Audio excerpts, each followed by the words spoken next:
আমরা আগামীতে সরকারের সামনে ঢালাওভাবে মুক্তিযোদ্ধাদের এটা আমরা চেক করবো, যে আওয়ামী লীগ আমলে যাদেরকে ফলস মুক্তিযোদ্ধা করেছিল, মুক্তিযোদ্ধার নামে এই বেনিফিটটা মুক্তিযোদ্ধারা আরও বেশি উই ওয়ান্ট দ্যাট।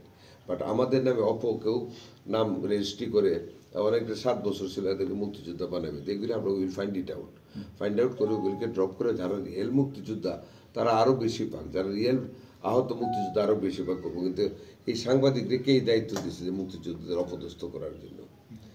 এইটাও কিন্তু আপনারা সাংবাদিকরা বলা উচিত। এগুলি প্রশাসন ফাইট দেয় কিন্তু আপনাদের মধ্যে থেকে কেউ বলেন না, এটা কিন্তু ব্যাড আমি মনে করি।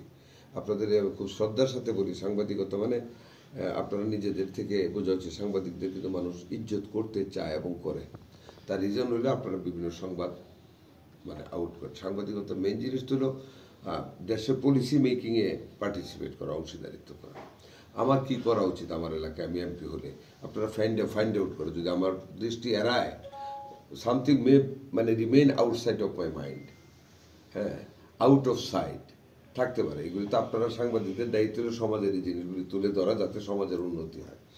মানে ভালো কাজগুলিতে মনোনিবেশ করে এই দুষ্ট সাংবাদিকদের বিরুদ্ধে আপনাদের ঐক্যবদ্ধ হতে হবে। আর ইমিডিয়েটলি আপনারা নতুনভাবে এই যেটা মানে